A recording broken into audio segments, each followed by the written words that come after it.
OK，欢迎大家来到我的频道，我是豚鼠。本期视频呢，让我来教你如何在你的电脑上model一个前置面板。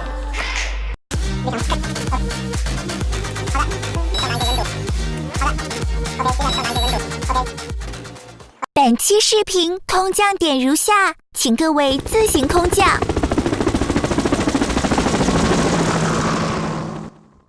光驱位扩展的产品其实有很多种，而光驱只是最常见的一种。除此之外，还有前置热插拔的硬盘位，一些影楼会有卡槽扩展，用来应对一些不常见的存储卡。而我们今天要讲的是最炫。顾名思义，风扇控制器是用来控制风扇的。那么，为什么需要来控制风扇呢？难道这个风扇有什么问题吗？没错，对于普通的电脑而言，风扇的转速并不高，不会产生特别大的噪音。但对于工作站而言，当我启动它，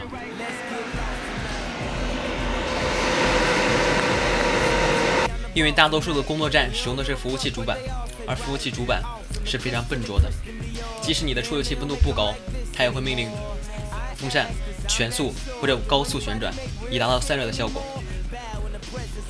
是这样。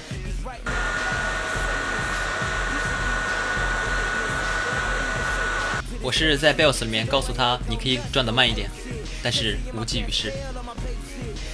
使用者大多数是一些影视工作者，而巨大的噪音会对影视工作者造成非常大的伤害。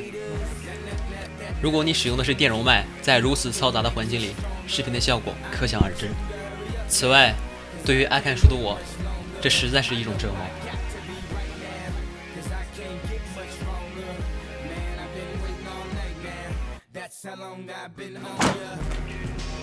装一个前置面板吧。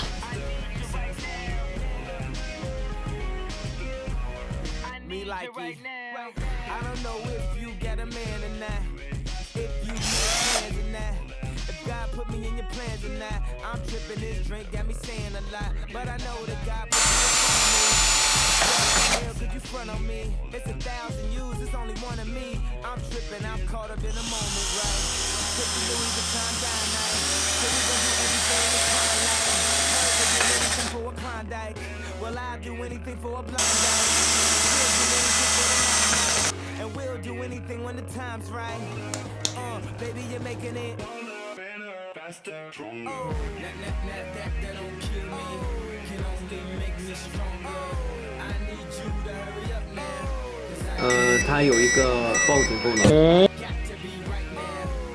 这里是我操作错误，应该将探头用胶带粘到散热器的铝片上。控制器的左边可以调整华氏度和摄氏度的显示方式，你看这个圆，它像不像硬币？右边的 RPM 是风扇转速，每一个风扇的转速会实时更新在这一个圆盘上。中间可以切换手动和自动模式来减少噪音。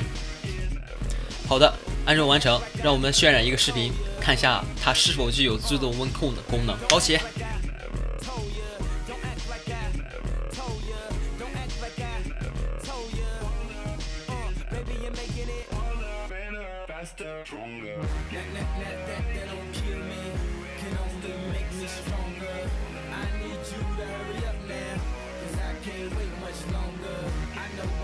好的，最后经过我的一番测试，发现它确实有降低工作站噪音的能力。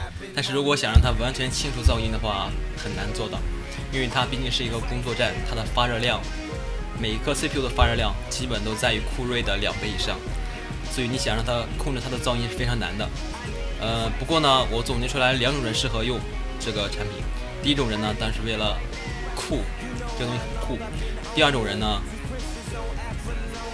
它的工作站可能风扇没有调速功能，用了它使用内置电阻来调速，可以解决你的噪音问题。不过呢，这款前置面板可以有效的控制住开机的时候、自检的时候的风扇狂转。